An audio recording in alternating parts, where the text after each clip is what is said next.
Watch with us here as we install this brand new 6th generation style Apple CarPlay conversion kit into a 4Runner. To begin, we'll go ahead and disconnect that negative terminal on the battery. We recommend this before messing with the wiring just to ensure you don't blow any fuses.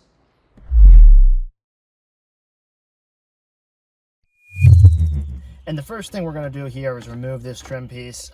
It clips in. You're going to pinch it here at the bottom and pinch it here at the top and just wiggle it back and forth firmly. If you do it kind of slowly at first, you'll feel it start to break loose without damaging anything. So we're going to go ahead and do that on the right side, and then we're going to come over here and do that as well on the left side. The second step after we've removed both of these trim pieces along the sides here is going to be to remove this climate control panel. Once again, the clips are very strong. It's pretty sturdy. Sometimes when you grab the left trim side here, it'll already start to come loose. Otherwise, you can just kind of grab at the base of the knobs here and wiggle it out. You'll see it comes out here. Be a little bit gentle with it because it is connected by a wiring harness. We'll go ahead and press down on the tab and remove that wiring harness. And we can just set this down here without removing this tab for now.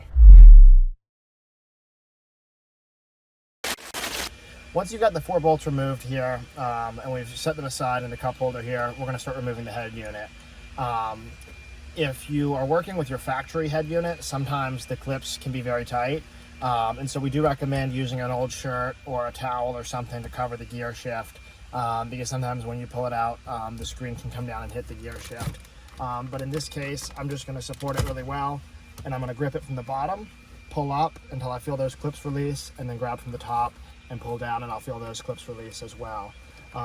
Now, if you had a towel there, it would be a little bit, more convenient to set it down. I'm just going to use my hand to support this while we come back here and look at the wiring. Now, if you have your factory head unit, obviously the wiring will look a little bit different. So this is what, if you're installing our version here, what it would look like once complete.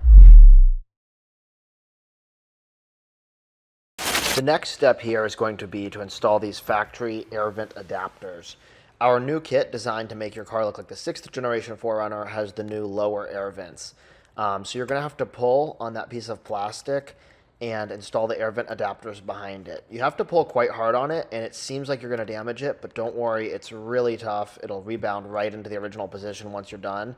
So just grab the middle of it and pull really hard.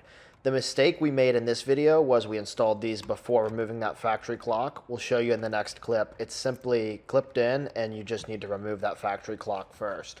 We also include some foam, and the foam will help you make a good seal around your air vents so you don't lose any air efficiency. After you install these air vent adapters, like you see here, they're labeled left and right. You'll use those factory bolts to bolt them in, and then they will reroute the air to the new lower position for your new air vents once the unit is installed.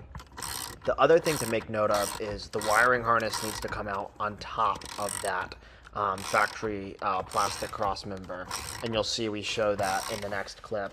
That'll make it easy to push the new 6th generation style head unit into your car.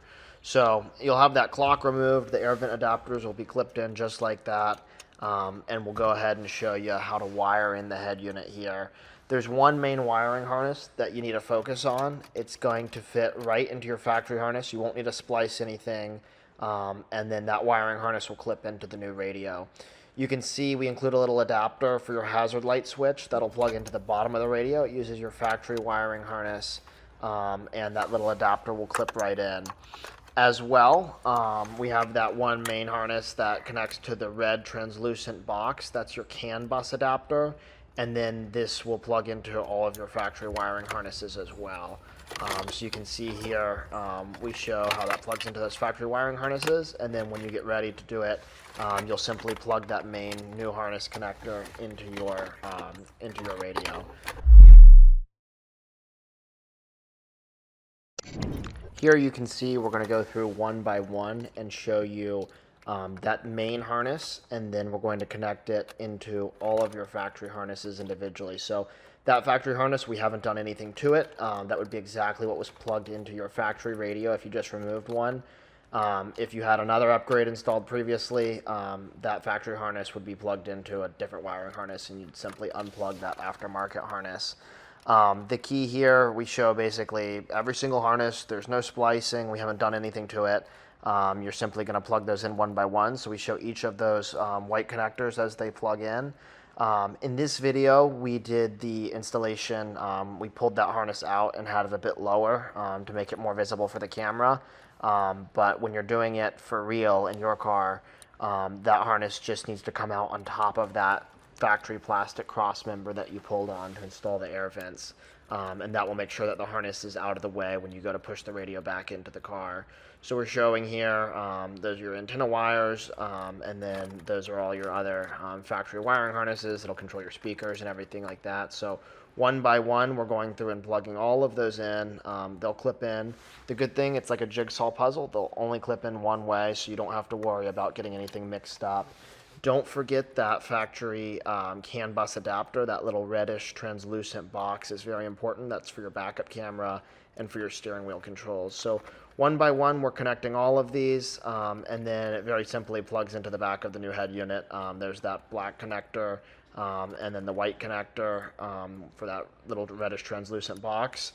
And then you'll have a few other little connectors for your backup camera, and then as well for your microphone and your FM radio antenna. The backup camera connects by way of these yellow RCA plugs. You'll have a little yellow RCA adapter that goes into the back of the radio and then plugs into one of those yellow RCAs that comes off of our factory harness adapter. That right there is the antenna that plugged into the back of the radio, that black kind of RCA looking wire. And then we're going to go through here as well and just kind of give you one more overview of what those wires look like. You had the factory hazard switch that we already showed that uses your factory harness with a little adapter, plugs into the radio. This here is the backup camera. That's the little adapter there. It has that female RCA plug coming off of it, and it plugs into that male yellow RCA coming off of our radio. And that will be for your backup camera signal. You don't need to worry about any of those extra wires that don't have connectors on them. Those are for debugging for factory use, so you don't need to worry about those at all. And then that other harness there, we include that. That's if you have some aftermarket speakers and things like that. Most folks aren't going to need it. Sometimes we recommend simply plugging it in and leaving it back there.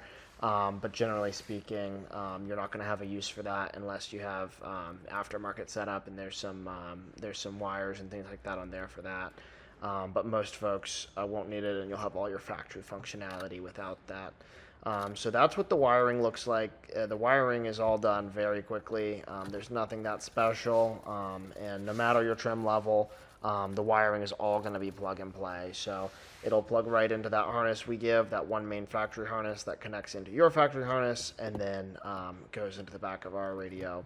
We have as well a few other little things included, like an FM radio antenna, a Wi-Fi antenna, and then a little GPS antenna, and that will cover it. So you'll also have a few USB ports. Of course, your factory USB port will continue to function. That's the factory USB port adapter right there.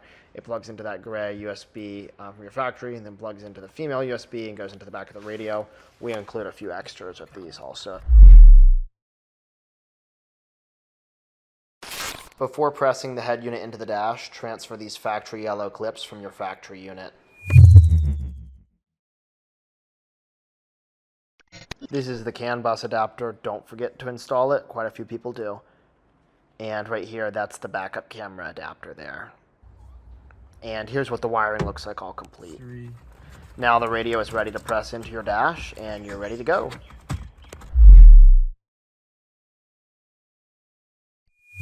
To wrap it up, simply reverse the initial steps and press those factory trim pieces and your factory climate control, whichever configuration you have there, back into your dash. Once you have it and it clicks in really tight, you'll know you have it right, and it won't rattle or anything like that. The clips are very good at holding this in very tight.